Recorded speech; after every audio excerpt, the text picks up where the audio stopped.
Can everybody hear me okay? I was blessed with a big voice, hence now I'm a teacher and then I get to come talk to everyone tonight. So I want to thank everyone at SCAR, Jim, Natalie, everyone here for having such a great evening. And who's the gal who's making us all fat in the back?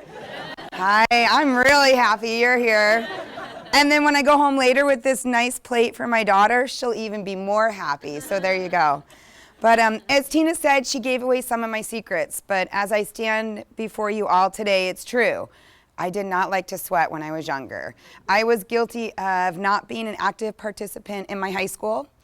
Junior high, elementary, when we had to run around the track or whatever we were doing, I usually hid behind some buildings because I didn't like to run. And going back now, I have to reflect on at that point, that decision, I hurt myself. And because after I had my amputation, my grandfather, who was my biggest cheerleader and my best friend, he got in my face in the hospital because they told me after my amputation, you now have to exercise. And I couldn't believe it. I'm sitting there, I just had this intense surgery, amputation, both of my lower limbs, and now they're telling me I need to exercise.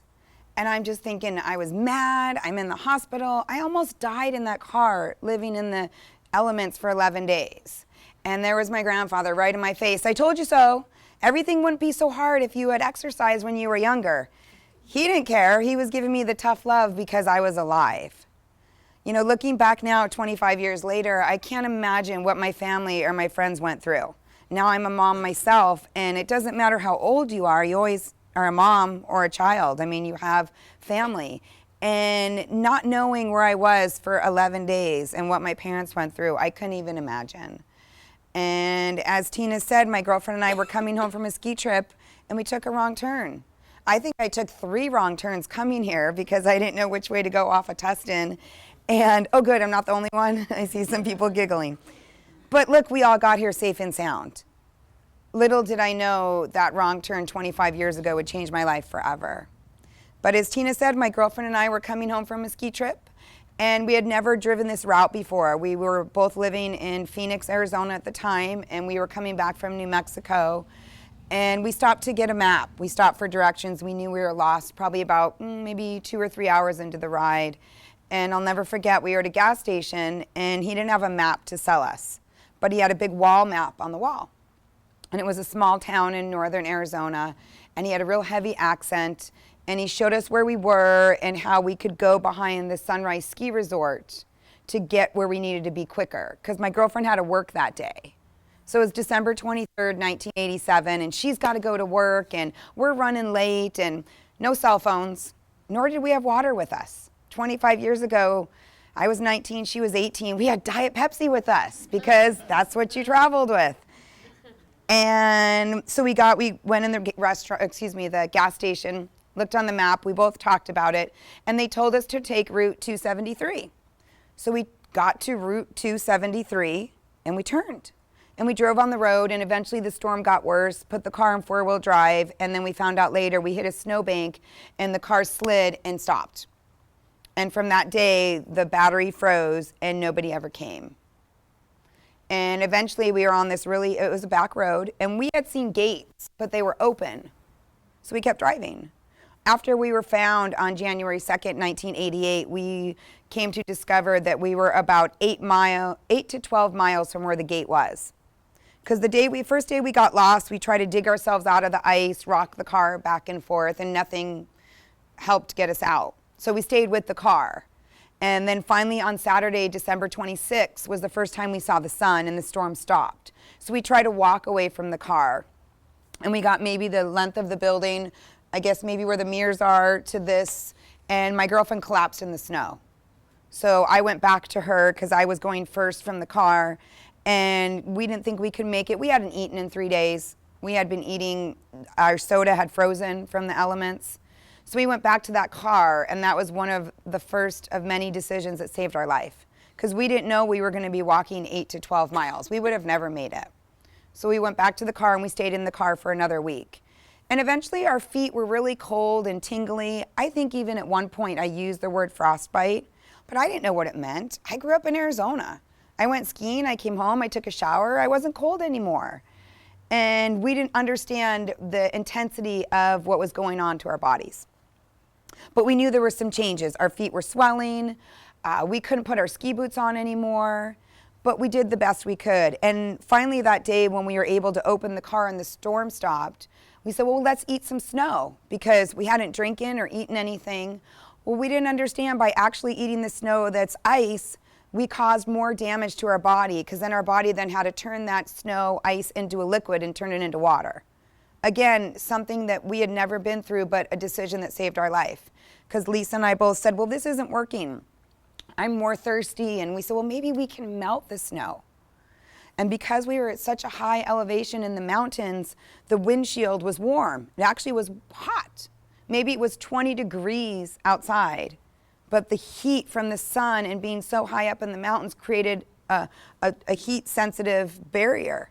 And we were able to take anything we had as a container. So, we had baggies with Q-tips and cotton balls and the tops of hairspray containers or lotions. Anything we could find in the car, we put snow in. And we put it in the dashboard of the car, and it worked. And we were able to melt snow for water. And that was another decision that saved our life, because we would have never made it the full 11 days without having water. And when the snow melted, we drank it real fast. And it was all these cruel tricks, because again, that made us more thirsty. So we learned to really sip the little bit of snow that melted into water.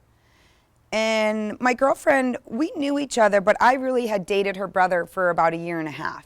So I was just with her because that's who we went skiing with, her brother and his roommate and myself. So we really got to talking and got to know each other. And we found out, ironically, we were born in the same town in Illinois years before. And, people say, well, how did you guys stay alive?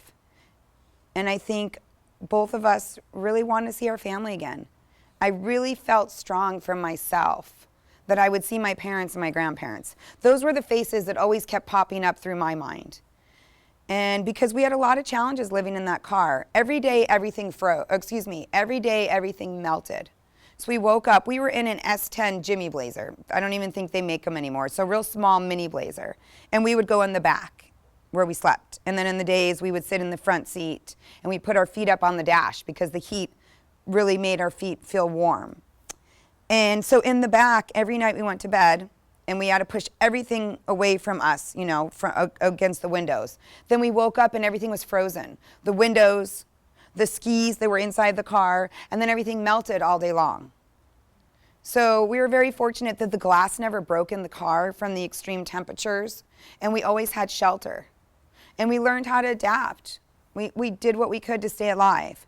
And finally, on January 2nd, 1988, Lisa and I had seen helicopters, heard noises, and there were times she was able to put my ski boots on because they were a size bigger than hers. And she would scramble out of the car and stand on the car and wave her arms and, couldn't understand how can that helicopter not see us, or how can that small plane, but nobody saw us. And I'll never forget, I was sitting in the driver's seat and she was in the passenger seat, and we heard noises. We never heard anything, and all of a sudden 2 people were on snowmobiles outside my door. And I can't remember what I did yesterday, but I can close my eyes and I can see Mike Estes and his son Jake right outside my window, because that's the day that my life was saved. And I'll never forget, they tried to open the door and they couldn't open it. It was frozen shut. So then he came around to the passenger side, because that was the door we'd been using to gather snow. And he's talking really fast, another person from this small Arizona town with a heavy accent. And he says, are you those 2 girls on the news? And what are you talking about? We said, we've been here for 11 days. And he was speechless. And I'll never forget, I had a watch that glowed in the dark. And I still have it in my jewelry box at home, and the date changed. And that's how Lisa and I knew how the days went into each other. And he immediately said, well, I can't take you. I got to go get the law. Something I remember. It wasn't police, it wasn't authority, but he didn't feel comfortable taking us out on his snowmobiles. And he didn't know what kind of injuries we had. At this point, I hadn't walked for 8 days. And Lisa, I don't think, had scrambled out of the car for about maybe 4 or 5 more. And so I'll never forget, he had a Dr. Pepper and a Snickers bar. And he gave it to us. Yeah, not the best food groups to eat when you have not consumed pliable food for a week. So Lisa and I both, a sip, a bite, and we were, instant belly ache, but it was something. And then Mr. Estes left with his son, and he wanted to go get the authorities and a snowcat. He's telling us the road's closed, because they did close it after we got stuck. And he comes back about an hour or two later. There's no snowcat, there's no authorities. They can't get anyone quick enough. So Lisa and I were both taken out on I went with Mr. Estes on the back of his snowmobile, and Lisa went behind Jake on his. So, and then we got to where the gate was, and there was police, and there was his wife, and all Lisa and I wanted to do was go to their house and shower. I was 19, she was 18. I felt disgusting. But we didn't understand the extensive damage that had been done to our body. And who knew if there was internal damages? No one knew. So they immediately took us to the hospital. And then eventually we were air evac down to the Phoenix metropolitan area where our families met us. And immediately they started talking to my parents about amputation. They didn't come to me because, again, I was 19, but they still felt there was hope with treatment. Because I actually had frostbite on all my fingers, my ears, and my nose, and my feet. And after about 10 days in the hospital, everything started to come back but my feet. And then after about 2.5 weeks, my feet actually got gangrene and were getting sicker. So now that I'm in the hospital and I'm starting to feel better, Mom and Dad would go to, the grossest fast food in the middle of the night to get for me. I could eat anything, but because of the gangrene, my body was not getting better. So finally they came in and they talked to me about amputation. And I was really freaked out. I didn't know anyone who wore a prosthetic device, let alone how could I go dancing? How can I go buy high heels? That's what was important at 19. And, I'm going to sleep with my prosthetics on. I'll never take them off. Because isn't that what you do? And they showed me this video of a woman who was actually missing one leg like me. So I'm actually considered a below knee amputee. So I'm missing both my legs. And then my real leg goes inside my prosthetic and comes down about 5 to 7 inches below my knee. So on both sides. And so they showed me a video of a woman who was missing one leg like myself, and how she took it on and off, and how she was able to get around, and it just worked really well. So at that point, I was so miserable in how I was feeling. I wasn't getting better, that I agreed to the amputation. And it was a little nerve-wracking. I was 19, I had to sign the paperwork, but my doctor and my prosthetist, who is now a person that's going to be a big part of my life, this is a person who's gone to school, who knows how to make legs. He's an artist. They promised me I would leave the hospital within 3 weeks and I would walk out. I might use a walker, but they promised me I'd walk out, and they were right. So I agreed to my surgery, and right away, that physical therapy people that I see all around here, they came in my room and they said, "Get up." And I said, "What?" And then, maybe some not nice words came out of my mouth, and they said, "Get up." And one of the biggest things I had to do was to strengthen my body. Because if I'm not strong, I can't do that. If I'm not strong, I can't balance on one foot. Remember, I don't have a sound side. So I learned to incorporate exercise in a healthy lifestyle. And I've never looked back. I couldn't imagine, now that I think about my life, how much I missed out when I was younger. How good I feel when I go to the gym. How good I feel after I go for a run. It's changed my life completely. But I went back to college after my accident, my amputation. Life was good. I never thought about running because when I had legs, I didn't do it. So why would I do it now? My income off. How would I? And then in 1996, the Paralympic Games were here in this country. And I actually had moved from Arizona to California, so I was living here in Southern California. And my prosthetist showed me this video. And there were these people running on these crazy looking springs, and they're racing in the Paralympics. And the next Paralympics was in Australia in 2000. One of those sacred places that was on my short list to maybe visit someday. And at this time too, my grandfather passed away. So, and being the oldest grandchild, it was this incredible relationship I had with this man. And after he passed, I started to run. And I thought, what a great way to attribute to his belief. He exercised almost till the day he died. Whether it was walking, he lived in Chicago, going to East Bank Club, wherever he did, he was active, active, active. So I actually was very fortunate. My grandma helped me with my first pair of prosthetics because, as Tina said, the insurance company doesn't pay for them. And I'm living proof that if I had gotten running legs years before, it changed me completely at 28. Because now I don't care what my legs look like, I care how they feel and what they do for me. Gave up on high heels a long time ago because, unfortunately, prosthetic-wise, the feet are not as dynamic and comfortable as your everyday feet. And nowadays, I can find ballet shoes and junior girl shoes, and they're flat and cute and fun. And a lot of women need the high heel. It's a big part of their life. I totally respect it and get it. But I just have not found if anyone wants to be an engineer, the women need a really comfortable high heel foot. But 25 years ago, none of that mattered to me. What mattered is I was alive. So my grandfather passed, I learned to run from this incredible video, and I never looked back. I actually participated with the United States Paralympic team for almost 4 years. I did world championships with them, traveled all over the world, was invited to go to Japan and run on TV to create disability awareness, to show people in their country that doesn't matter what you do, it matters how you do it. And that's what I've been doing. And I'll never forget, in 1997, Sarah Reinertson is a young gal that was on the video. She's a big part of Challenge Athletes. She's actually done an Ironman, 2 of them. And she's missing one of her legs above the knee. And I met her at my first race in 1997. And it was just like how I met Tina, but she has all her body parts. And Sarah and I were missing things. But I bonded with this girl, Sarah, and she introduced me to Challenge Athletes. And it was like this marriage made together, because everything that Challenge Athletes does, I believe in. I know for me, when I learned to run at 28, it changed my world. And that's what Challenge Athletes wants to do. They want to help people with different physical challenges get back in the game. And they reach out to people all across the world, not here in California, not only in our country, all across the world, because they want to make a difference, because sport changes everything. I mean, I want to be one of those people at 90 years old, if I'm running like this in my race, I'm still running, because it's something that has given me this wonderful world that's opened up so many doors for me. And it's a lot of hard work, and I get blisters, and I fell last week. I got a little road rash right there, but I got up and I did it again, because I'm never going to give up. My life was saved on that mountain 25 years ago. Sometimes I wonder why.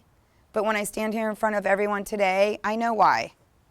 When I'm at home yelling at my kids, sometimes I wonder why, but I do. I know deep in my heart that I was saved to make a difference. Because I love to walk around in shorts. I was at Disneyland yesterday, and I'm probably the only half robot there. That's what I like to say, half robot. And I loved that there was a mom who took a moment. She probably had maybe a 4 or 5-year-old with her. And she came over and she said, "My son has a lot of questions about your legs. Let's talk about it."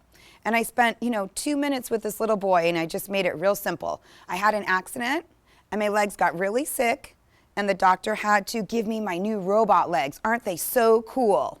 And he just smiled. I said, "Do you want to touch him?" And he touched it, and then he gave me a high five and went about his day. And that 2 minutes I spent with him, I hope, changed his perception of what it is to be different. Because as I look at everyone in this room today, we all are different shapes, sizes, colors, hair, ages. None of that matters. What matters is what's inside and what you do with the gift of life that you've been given from within inside. And so Challenge Athletes really makes a difference for people like me, because competition, traveling, the expenses add up. It's just crazy how expensive it can be. And we want to get out and get in the game. And like Tina said, you think $10 isn't a lot, but there could be 10,000 people giving $10. Bam, we got 100 grand just like that. Because Challenge Athletes reaches out to all across the world. So every dollar that you donate, every little bit that you give back makes a difference for athletes like myself. And tons of children, as you saw in the video, there's so many children, and they outgrow their prosthetics so fast. So, for me, I lost my legs at 19. Things changed, but not as if I was growing, where my body needs more prosthetics. But it does, because for me, exercise changed everything. And I can't imagine not leading this type of life. And I changed my attitude at 28. And I believe insurance needs to step up, because take a child, 12, 13, 14, gets cancer and loses a leg. Why shouldn't he have the opportunity to have a biking leg? To have a leg he can go play soccer with, and then to have a leg he can walk to school with? I mean, it really gives them such a strong sense of independence. And that's what it's done for me. It gave me confidence, independence, boosted my self-esteem. It made me realize that my world is not over because I put my legs on in the morning and you put your shoes on. My world is just beginning. And that's what I've come to find out. So everyone being here and supporting challenge athletes, it makes such a difference for athletes like myself and so many others. So, and I'm going to give a little toot for myself. I actually wrote my life story. So there are a couple books up there that I donated for the raffle. So buy more raffle tickets and then put it in that glass over there. But I know we're wrapping up. Can I do a couple questions real quick? And anybody? Okay, awesome. Then we're going to do group questions at the end, and I will be here all evening because I think we have another Olympic athlete that has a great story. Okay, awesome. Okay, everyone, thank you for coming, and thank you for your support.